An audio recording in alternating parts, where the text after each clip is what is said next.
તમે ક્યારે એવું સાંભળ્યું છે કે કોઈ સામાન્ય સ્ત્રીની જીત સામે સાક્ષાત ઈશ્વર પણ પોતાનો નિયમ તોડવો પડ્યો હોય? આજે હું તમને જે વાર્તા સંભળાવવા જઈ રહી છું તે સાંભળીને તમારા રૂવાડા ઊભા થઈ જશે.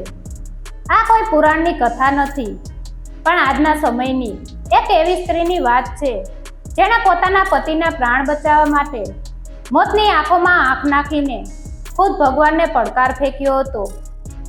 જ્યારે વિજ્ઞાન હારી ગયું અને ડોક્ટરોએ પણ હાથ અધ્ધર કરી દીધા, ત્યારે તેણે એક એવો ભયાનક રસ્તો પસંદ કર્યો જ્યાંથી આજ સુધી કોઈ જીવતું પાછું નથી આવ્યું. મિત્રો, અંત સુધી જોડાયેલા રહેજો, કારણ કે આ વાર્તા પ્રેમ અને ભક્તિ પરનો તમારો વિશ્વાસ કાયમ માટે બદલી નાખશે. ગુજરાતના એક નાનકડા પણ સુંદર શહેરની આ વાત છે. દેવયાની અને અંશુમન આ બંને માત્ર પતિ પત્ની નહોતા, પણ એકબીજાનો શ્વાસ હતા.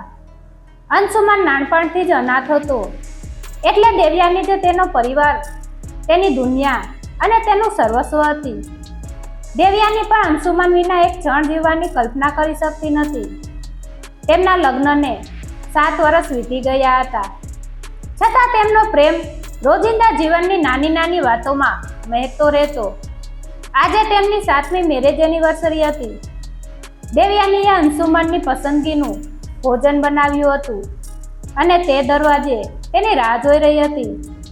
સાંજે બરાબર 7 વાગ્યે અંશુમન ઘરે આવ્યો. તેના હાથમાં દેવયાની માટે ગુલાબનો ગજરો હતો. તેણે હસતા હસતા ગજરો દેવયાનીના વાળમાં લગાવ્યો અને કહ્યું, "તું મારી જિંદગીની સૌથી સુંદર ભેટ છે દેવયાની."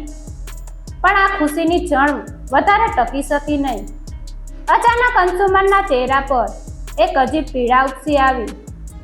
તેણે પોતાની છાતી પર હાથ મૂક્યો અને બીજી જ સેકન્ડે તે જમીન પર ઢળી પડ્યો. દેવયાનીના પગ નીચેથી જમીન સરકી ગઈ. તે બૂમો પાડવા લાગી. પાડોશીઓની મદદથી તાત્કાલિક અંશુમનને શહેરની સૌથી મોટી હોસ્પિટલમાં લઈ જવામાં આવ્યો. આઈસીયુની બહાર ઊભેલી દેવયાની આંખોમાંથી આંસુ રોકાતા નહોતા. અંદરથી મશીનોનો અવાજ ડરામણો લાગી રહ્યો હતો. લગભગ 2 કલાક પછી ડૉક્ટર બહાર આવ્યા. તેમનો ચહેરો ગંભીર હતો. "દેવયાની બેન," ડૉક્ટરે ધીમા અવાજે કહ્યું, "મને માફ કરજો, પણ અંશુમનના શરીરમાં એક એવું અજ્ઞાત ઝેર ફેલાઈ ગયું છે જે મેડિકલ સાયન્સ માટે પણ એક રહસ્ય છે. તેમના બધા જ અંગો ધીમે ધીમે કામ કરવાનું બંધ કરી રહ્યા છે. અમારી પાસે કોઈ ઈલાજ નથી. તેમની પાસે માત્ર 48 કલાકનો સમય છે." આ શબ્દો સાંભળતા જ દેવયાની જાણે પથ્થર બની ગઈ. પૈસાની કોઈ કમી નહોતી, પણ પૈસાથી શ્વાસ ખરીદી શકાતા નહોતા.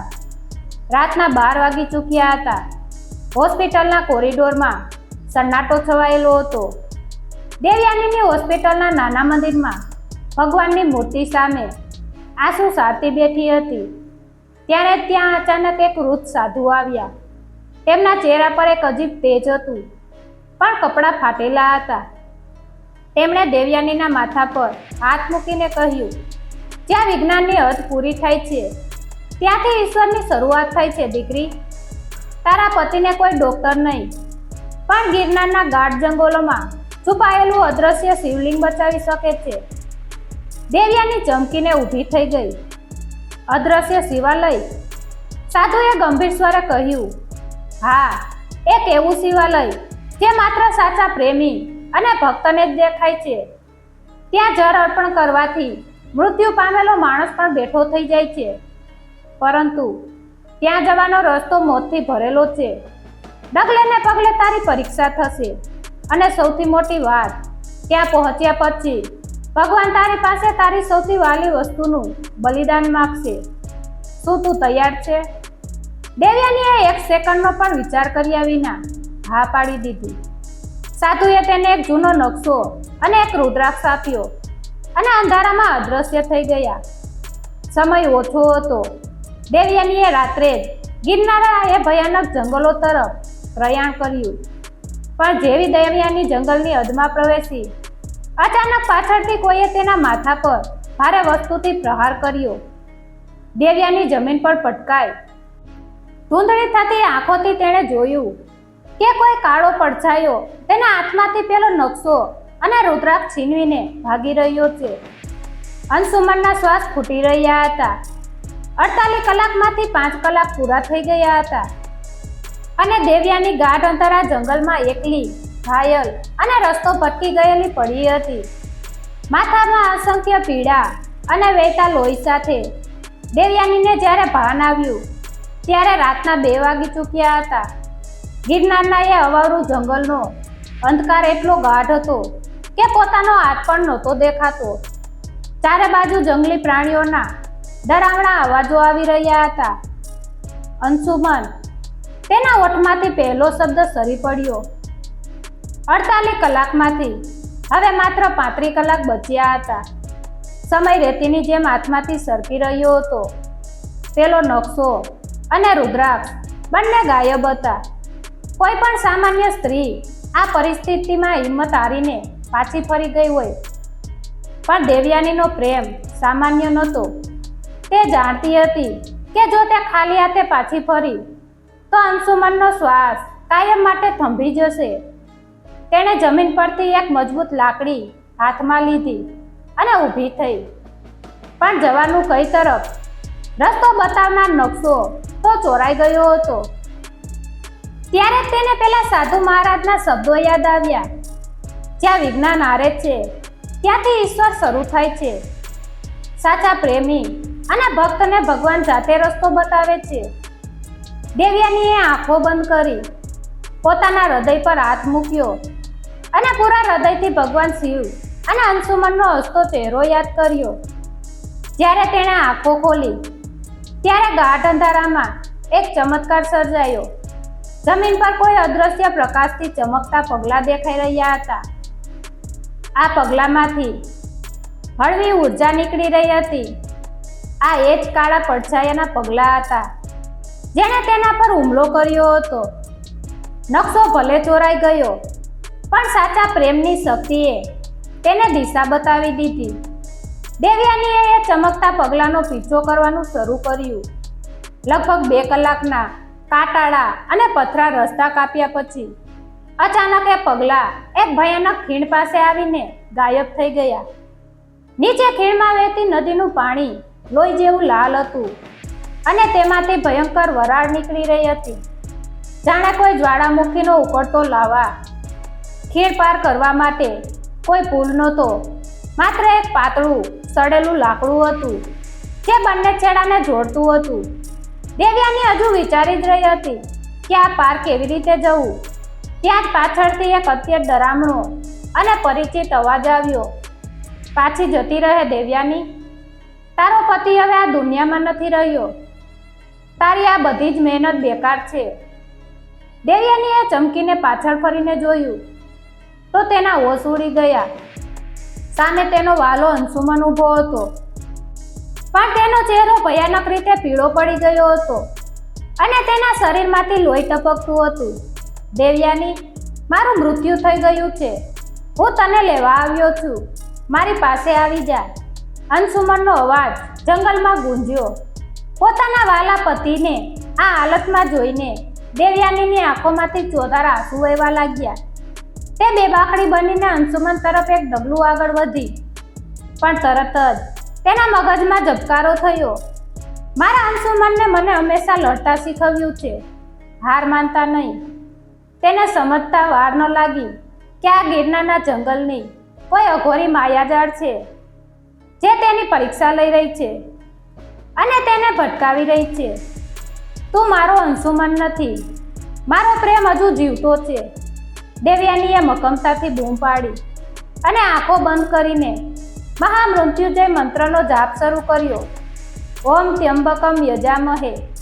જ્યારે તેણે આંખો ખોલી ત્યારે પેલો ડરામણો અંશુમન હવામાં ધુવાળો બનીને ગાયબ થઈ ગયો. ખીણની માયાજાળ તૂટી ચૂકી હતી. હવે સમય હતો એ મોતની નદી પાર કરવાનો. દેવ્યાનીએ ભગવાનનું નામ લઈને પેલા પાતળા સડેલા લાકડા પર પગ મૂક્યો. નીચે મોત બોલાવી રહ્યું હતું અને ઉપર કાળો અંધકાર હતો. તેજ પવન ફૂંકાઈ રહ્યો હતો. અડધે રસ્તે પહોંચતા જ લાકડું કડરા અવાજ સાથે તૂટવા લાગ્યું. દેવયાનીનું સંતુલન બગડ્યું. લાકડું 2 ટુકડામાં વેચાઈ ગયું અને તે સીધી નીચે ઉકળતી લોહી જેવી નદી તરફ પડવા લાગી. તેના મોંમાંથી એક ભયંકર ચીસ નીકળી ગઈ, પણ નીચે પડતા પહેલા જ અચાનક કોઈ મજબૂત હાથે હવામાં તેનો હાથ પકડી લીધો. દેવયાનીએ લટકતી હાલતમાં ઉપર જોયું તો તેના આશ્ચર્યનો કોઈ પાર ન રહ્યો. આ એ જ કાળો પડછાયો હતો જેણે તેનો નકશો ચોર્યો હતો. પણ આ વખતે અંધારામાં ચાંદનીના અજવાળામાં તેણે પોતાનો કાળો નકાબ હટાવી દીધો હતો. એ ચહેરો જોઈને દેવયાની સ્તબ્ધ થઈ ગઈ, કારણ કે એ બીજું કોઈ નહીં પણ શહેરની હોસ્પિટલનો પેલો મુખ્ય ડૉક્ટર હતો જેણે અંશુમનની સારવાર કરી હતી અને કહ્યું હતું કે તેની પાસે માત્ર 48 કલાક જ છે. ડૉક્ટરે પોતાની પૂરી તાકાત લગાવીને દેવયાનીનો હાથ ખેંચ્યો અને તેને ખીણની બીજી તરફ સુરક્ષિત ખેંચી લીધી. બંને જમીન પર આપતા પડ્યા હતા. દેવયાની હજુ પણ આઘાતમાં હતી. તેને સમજાતું નહોતું કે જે ડૉક્ટરે તેના પતિને માત્ર 48 કલાકનો સમય આપ્યો હતો તે અહીં આ ભયાનક જંગલમાં શું કરી રહ્યો છે. ડૉક્ટર મહેતા, તમે? દેવયાનીએ ગુસ્સા અને મૂંઝવણ સાથે પૂછ્યું. તમે મારા પર હુમલો કેમ કર્યો? મારો નકશો કેમ ચોર્યો? ડૉક્ટર મહેતા ધ્રુસકે ને ધ્રુસકે રડી પડ્યા. તેમણે હાથ જોડીને કહ્યું, મને માફ કરી દે દીકરી. હું એક ડૉક્ટર તરીકે હારી ગયો છું અને એક પિતા તરીકે લાચાર છું. અંશુમનના શરીરમાં જે ઝેર ફેલાયું છે બરાબર એ જ રહસ્યમય બીમારી મારી 10 વર્ષની દીકરીને પણ થઈ છે. મારી દીકરી છેલ્લા 1 મહિનાથી વેન્ટિલેટર પર છે. હોસ્પિટલના મંદિરમાં જ્યારે પેલો સાધુ તને અદ્રશ્ય શિવાલય વિશે કહેતો હતો ત્યારે મેં બધું સાંભળી લીધું હતું. ડૉક્ટરે એક ઊંડો શ્વાસ લીધો અને આગળ કહ્યું, મને ખબર હતી કે આ શિવાલયનો નિયમ છે કે તે સદીમાં માત્ર કોઈ એક જ વ્યક્તિનો જીવ બચાવી શકે છે. એક લાચાર પિતા તરીકે હું સ્વાર્થી બની ગયો. મને લાગ્યું કે જો તું ત્યાં પહેલાં પહોંચી ગઈ તો મારી દીકરી કાયમ માટે મરી જશે, એટલે મેં તારા પર હુમલો કર્યો. પણ જ્યારે મેં તને મોતની નદી પાર કરતા અને મોત સામે પણ હાર ન માનતા જોઈ ત્યારે મારી આંખો ખુલી ગઈ. તારો પ્રેમ સાચો છે દેવયાની. સાચી ભક્તિને હું ચોરી શકું નહીં. આટલું કહીને ડૉક્ટરે દેવયાનીને પેલો નકશો અને રુદ્રાક્ષ પાછા આપી દીધા.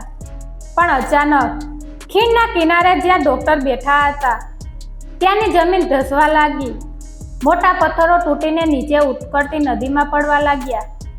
ડૉક્ટરનું સંતુલન બગડ્યું. દેવયાનીએ તેમનો હાથ પકડવાનો પ્રયાસ કર્યો પણ ડૉક્ટરે તેને પાછળ ધક્કો મારીને કહ્યું, ના દેવયાની, તારી પાસે સમય નથી. અંશુમનને બચાવી લે અને જો ખરેખર ભગવાન હોય તો મારા તરફથી કહેજે કે આ પાપી પિતાને માફ કરે. આટલું બોલતા જ ડૉક્ટર ખીણના એ ભયાનક અંધકારમાં ગરકાવ થઈ ગયા. દેવયાની ફાટેલી આંખે ખાલી ખીણ તરફ જોઈ રહી હતી. એક પિતાએ પોતાની ભૂલ સુધારવા માટે જીવ આપી દીધો હતો. હવે તેની જવાબદારી બમણી થઈ ગઈ હતી. 48 કલાકમાંથી હવે માત્ર 15 કલાક બચ્યા હતા.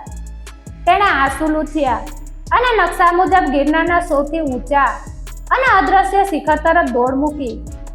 લોહી લુહાણ પગ, થાકેલું શરીર અને ભૂખ તરસ છતાં તેના હૃદયમાં એક જ મંત્ર ચાલતો હતો, અંશુમન. પરોઢનું પહેલું કિરણ ફૂટ્યું ત્યારે દેવયાની નકશાના અંતિમ સ્થાને પહોંચી ગઈ. પણ આ શું? ત્યાં કોઈ શિવાલય નહોતું. સામે માત્ર કાળા પથ્થરોની એક વિશાળ અભેદ્ય દિવાલ હતી. રસ્તો બંધ હતો. હે ભોળાનાથ, આ તે કેવી કસોટી છે? દેવયાનીએ રડતા રડતા પથ્થરની એ દિવાલ પર માથું પછાડવા લાગી. તેના માથામાંથી વહેતું લોહી જેવું એ દિવાલ પર પડ્યું. અચાનક પેલો રુદ્રાક્ષ પ્રચંડ તેજથી ચમકવા લાગ્યો. એક કાન ફાટી નાખે તેવો અવાજ આવ્યો અને આંખો પહાડ ધ્રુજવા લાગ્યો. કાળા પથ્થરની એ વિશાળ દિવાલ 2 ભાગમાં વહેંચાઈ ગઈ. અંદરથી એક દિવ્ય વાદળી પ્રકાશ અને શંખનો નાદ આવવા લાગ્યો. એ અદ્રશ્ય શિવાલયનું હતું. દેવયાની ખુશીથી અંદર દોડવા જ ગઈ. ત્યાં જ એક પ્રચંડ અવાજ ગુંજ્યો, ઊભી રહી જા સ્ત્રી. દરવાજાની વચ્ચે અચાનક આગની જ્વાળાઓમાંથી એક 10 ફૂટ ઊંચો ભયાનક સ્વરૂપવાળો કાળભૈરવ પ્રગટ થયો. તેના હાથમાં ત્રિશૂળ હતું. અદ્રશ્ય શિવાલયમાં પ્રવેશ મફત નથી મળતો. પેલા સાધુએ તને કહ્યું હતું ને કે ભગવાનને તારી સૌથી વહાલી વસ્તુનું બલિદાન આપવું પડશે. દેવયાનીએ ધ્રુજતા અવાજે કહ્યું, મારો જીવ લઈ લો પ્રભુ, પણ મારા અંશુમનને બચાવી લો. કાળભૈરવે હાસ્ય કર્યું, તારો જીવ તો પહેલેથી જ અંશુમન માટે સમર્પિત છે, એટલે તેનું કોઈ મૂલ્ય નથી. તારે તારા ગર્ભમાં રહેલા એ જીવનું બલિદાન આપવું પડશે, જેની તને હજુ ખબર જ નથી. હા દેવયાની, તું માં બનવાની છે. તારા અંશુમનનું સંતાન તારી કુખમાં શ્વાસ લઈ રહ્યું છે.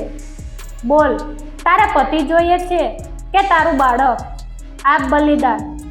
દેવયાનીના પગ નીચેથી જમીન ખસી ગઈ. તે માતા બનવાની હતી. એક તરફ તેના શ્વાસ સમાન પતિનું મોત હતું અને બીજી તરફ તેના પોતાના લોહી, તેના બાળકની હત્યા. કાળભૈરવના શબ્દો સાંભળીને દેવયાનીને લાગ્યું જાણે કોઈએ તેના હૃદયમાં ધગધગતો ભાલો ભોંકી દીધો હોય. તે માતા બનવાની છે. 7 વર્ષની આકરી માનતાઓ અને નિરાશાઓ પછી તેના ખોળામાં ફૂલ ખીલવાનું હતું. તેણે ધ્રુજતા હાથે પોતાના પેટ પર હાથ મૂક્યો. એક તરફ તેનો પ્રેમ, તેનો શ્વાસ અંશુમન હતો, જેની પાસે હવે માત્ર અમુક કલાકો જ બચ્યા હતા, અને બીજી તરફ એક નિર્દોષ જીવ, અંશુમનનો અંશ, જેણે હજુ આ દુનિયામાં જોઈ પણ નહોતી. સમય વીતી રહ્યો છે દેવયાની. કાળભૈરવનો ભયંકર અવાજ ફરી ગુંજ્યો. નિર્ણય લે, તારે તારો સુહાગ જોઈએ છે કે તારું બાળક? જો તું બાળકનું બલિદાન આપવા તૈયાર હોય તો જ આ મંદિરમાંથી તને એ સંજીવની જળ મળશે. જો ના પાડી તો અહીંથી જ પાછી ફરી જા અને તારા પતિના અંતિમ સંસ્કારની તૈયારી કર. દેવયાનીની આંખોમાંથી આંસુ વહેવા લાગ્યા. તે ઘૂંટણભેર જમીન પર બેસી ગઈ. તેના મનમાં વિચારોનું વાવાઝોડું ચાલવા લાગ્યું. જો તે અંશુમનને બચાવી પણ લે તો શું અંશુમન પોતાના બાળકની હત્યાના પાપ સાથે ક્યારે શાંતિથી જીવી શકશે? ના, અંશુમન પોતે એક અનાથ હતો. તેણે હંમેશા એક પરિવાર અને બાળકની ઝંખના કરી હતી. જો તેને ખબર પડશે કે તેના જીવ માટે તેના જ બાળકની બલિ ચડાવાય છે તો તે ખુદ જીવતે જીવ મરી જશે. દેવયાની અચાનક ઊભી થઈ. તેના ચહેરા પર હવે કોઈ ડર કે લાચારી નથી, પણ એક તેજ અને પારાવાર મક્કમતા હતી. દેવયાનીએ આંસુ લૂછતા ગર્જના કરી, હે ભૈરવનાથ, એક પત્ની પોતાના સુહાગને બચાવવા ગમે તે કરી શકે છે, પણ એક માતા પોતાના બાળકની કબર પર પોતાના સુહાગનો મહેલ ક્યારેય ન ચણી શકે. મારો અંશુમન ક્યારેય આવું નહીં ઈચ્છે. હું આ નિર્દોષ જીવનું બલિદાન કોઈ કાળે નહીં આપું. કાળભૈરવે ક્રોધથી ત્રિશૂળ જમીન પર પછાડ્યું. તો પછી તારા પતિના મૃત્યુ માટે તૈયાર થઈ જા. તું અહીંથી ખાલી હાથે જઈશ. દેવયાનીએ વળતો જવાબ આપ્યો, ખાલી હાથે તો હું કોઈ સંજોગોમાં નહીં જાઉં. તમારે બલિદાન જ જોઈએ છે ને? તો આ લો મારું બલિદાન. એક માતા પોતાના સંતાનને મારી ન શકે, પણ પોતાના પતિ અને બાળક માટે પોતાનો જીવ હસતા હસતા આપી શકે છે. આટલું બોલીને દેવયાનીએ ત્યાં પડેલો એક અત્યંત ધારદાર પથ્થર ઉઠાવ્યો અને પૂરી તાકાતથી પોતાના જ ગળા પર પ્રહાર કરવા ગઈ. તે પોતાનું માથું મહાદેવના ચરણોમાં અર્પણ કરવા માંગતી હતી, જેથી તેનું લોહી આ ધરતી પર પડે અને કદાચ કોઈ ચમત્કારથી તેનો પતિ અને બાળક બંને બચી જાય. પથ્થર દેવયાનીના ગળાને સ્પર્શવાનો જ હતો કે અચાનક આખું બ્રહ્માંડ જાણે થંભી ગયું. પવનની ગતિ રોકાઈ ગઈ. કાળભૈરવની મૂર્તિ અદૃશ્ય થઈ ગઈ અને એ અદૃશ્ય શિવાલયમાંથી એક એવો દિવ્ય, વાદળી અને શીતળ પ્રકાશ રેલાયો, જેની સામે હજારો સૂર્ય પણ ઝાંખા પડી જાય. એ પ્રકાશમાંથી સાક્ષાત દેવોના દેવ મહાદેવ પ્રગટ થયા. એક પત્નીના સાચા પ્રેમે અને એક માતાના નિસ્વાર્થ ત્યાગે સાક્ષાત ભગવાનને પૃથ્વી પર આવવા મજબૂર કરી દીધા હતા. ભગવાન શિવે અત્યંત મધુર અને શાંત સ્વરે કહ્યું, ઉઠ પુત્રી, તારી કસોટી પૂરી થઈ.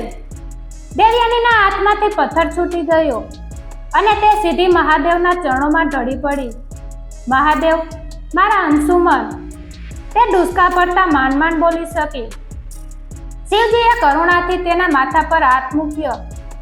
દેવયાની, આ કોઈ બલિદાનની માંગ નથી. આ તો તારા માનવ મૂલ્ય અને સંસ્કારોની અંતિમ પરીક્ષા હતી. જો તે આજે સ્વાર્થી બનીને તારા પતિના જીવ માટે એ નિર્દોષ બાળકની બલિ આપી હોત તો તું આ પરીક્ષામાં હારી જાત. સાચો પ્રેમ એ નથી જે પોતાના સ્વાર્થ માટે બીજાનો જીવ લે.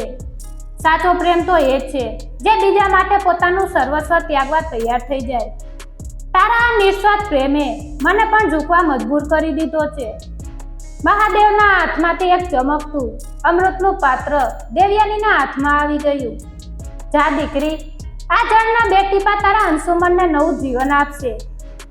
દેવયાનીના હાથમાં અમૃતનું પાત્ર તો આવી ગયું હતું, પણ તેની આંખોમાં હજુ પણ ભય હતો. 48 કલાક પૂરા થવામાં માત્ર 1 જ કલાક બાકી હતો. ગિરનારના આ દ્રશ્ય શિખરથી શહેરની હોસ્પિટલ સુધી પહોંચતા ઓછામાં ઓછા 5 કલાક લાગે તેમ હતા. દેવયાનીએ લાચારીથી હાથ જોડ્યા. હે મહાદેવ, અમૃત મળી ગયું, પણ જો હું સમયસર નહીં પહોંચી શકું તો મારા અંશુમન. મહાદેવ મનોમન હસ્યા. તેણે પોતાનો ત્રિશૂળ જમીન પર અડવેકથી પછાડ્યો અને કહ્યું, પુત્રી, જે પ્રેમ સાક્ષાત કાળને હરાવી શકે છે તે સમય અને અંતરનો મોહતાજ નથી હોતો. તારી ભક્તિએ બ્રહ્માંડના નિયમો બદલી નાખ્યા છે. આંખો બંધ કર. દેવયાનીએ જેવી આંખો બંધ કરી તેને એક પ્રચંડ ઉર્જાનો અહેસાસ થયો. જ્યારે તેણે આંખો ખોલી ત્યારે તે ગિરનારના પહાડોમાં નહીં પણ સીધી શહેરની હોસ્પિટલના આઈસીયુની બરાબર બહાર ઊભી હતી. તે અંદર તરફ દોડી, પણ અંદરનું દ્રશ્ય જોઈને તેના હાથમાંથી અમૃતનું પાત્ર પડતા રહી ગયું. મોનિટર પર લીટીઓ સીધી થઈ ગઈ હતી. એક લાંબો અવાજ આવી રહ્યો હતો. નસોએ અંશુમનના ચહેરા પર સફેદ ચાદર ઓઢાડી દીધી હતી. 48 કલાક પૂરા થઈ ગયા હતા. અંશુમન. દેવયાની એક સિંહણની જેમ અંદર ધસી ગઈ. તેણે ડોક્ટરોને દૂર અડસેલ્યા. અંશુમનના ચહેરા પરથી ચાદર હટાવી અને પોતાના હાથમાં રહેલા અમૃત જળના 2 ટીપા સીધા અંશુમનના સુકાઈ ગયેલા હોઠો પર મૂક્યા. આખો રૂમ સ્તબ્ધ હતો. 5 સેકન્ડ, 10 સેકન્ડ, 15 સેકન્ડ વીતી ગઈ. કંઈ જ ન થયું. દેવયાનીની આશાઓ તૂટવા લાગી. તે અંશુમનની છાતી પર માથું રાખીને ધ્રુસકે રડી પડી. તમે મને આમ છોડીને ન જઈ શકો.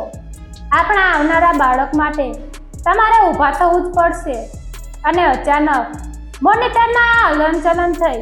સીધી લીટી ફરીથી ઉપર નીચે થવા લાગી. અંશુમનના હાથની આંગળીઓ સરવળી અને તેણે એક લાંબો શ્વાસ લીધો. એણે ધીમેથી આંખો ખોલી. પોતાની સામે દેવયાનીને રડતી જોઈને તેણે નબળા અવાજે કહ્યું, દેવયાની, તું રડે છે કેમ? હું તો અહીં જ છું. વિજ્ઞાન હારી ગયું હતું અને પ્રેમ જીતી ગયો હતો. ડોક્ટરો અને નર્સો આ ચમત્કાર જોઈને અવાક થઈ ગયા હતા. પણ દેવયાનીનું કામ હજુ પૂરું નહોતું થયું. તેને તરત જ પેલા ડોક્ટર મહેતા યાદ આવ્યા, જેમણે ખીણમાં પડતા પહેલા પોતાની દીકરી માટે પ્રાર્થના કરી હતી. દેવયાની પાસે હજુ અમૃતનું એક છેલ્લું ટીપું બચ્યું હતું. તે તરત જ દોડીને હોસ્પિટલના બાળકોના વોર્ડમાં ગઈ. ત્યાં ડોક્ટર મહેતાની 10 વર્ષની દીકરી વેન્ટિલેટર પર અંતિમ શ્વાસ લઈ રહી હતી. દેવયાનીએ એક પળનો પણ વિચાર કર્યા વિના એ છેલ્લું ટીપું એ બાળકીના મોંમાં મૂકી દીધું. જોતામાં બાળકીના ચહેરા પર નૂર આવી ગયું અને તેણે આંખો ખોલી નાખી. ત્યાં જ પાછળથી એક પરિચિત અવાજ આવ્યો, દેવયાની. દેવયાનીએ પાછળ ફરીને જોયું તો તે ચોંકી ગઈ. દરવાજા પાસે ડોક્ટર મહેતા ઊભા હતા. તેમના કપડાં ફાટેલા હતા, પણ તે જીવતા હતા. ખીણમાં પડતી વખતે મહાદેવની કૃપાથી એક ઝાડની ડાળીએ તેમનો જીવ બચાવી લીધો હતો. પોતાની દીકરીને જીવતી જોઈને ડોક્ટર મહેતા દેવયાનીના પગમાં પડી ગયા. તે મારી દીકરીનું નવું જીવન આપ્યું. દેવયાની, તું માણસ નથી, સાક્ષાત દેવી છે. ડોક્ટરે રડતા રડતા કહ્યું. દેવયાનીએ તેમને ઊભા કરતા કહ્યું, જીવન અને મૃત્યુ તો મહાદેવના હાથમાં છે ડોક્ટર સાહેબ. મેં તો માત્ર એ જ કર્યું જે એક માએ કરવું જોઈએ. આ વાર્તા આપણને શીખવે છે કે સાચો પ્રેમ માત્ર પોતાના જ લોકો માટે સ્વાર્થી બનીને જીવવામાં નથી, પણ બીજાના દુઃખને સમજીને પોતાનું સર્વસ્વ ન્યોછાવર કરવામાં છે. જ્યારે તમારા હૃદયમાં નિસ્વાર્થ પ્રેમ અને અતૂટ શ્રદ્ધા હોય ત્યારે ભગવાન પણ પોતાના નિયમો તોડીને પૃથ્વી પર આવવા મજબૂર થઈ જાય છે. મિત્રો, જો દેવયાનીના નિસ્વાર્થ પ્રેમે અને મહાદેવના ચમત્કારે તમારા હૃદયને પણ સ્પર્શ કર્યો હોય તો કોમેન્ટમાં હર હર મહાદેવ જરૂર લખજો.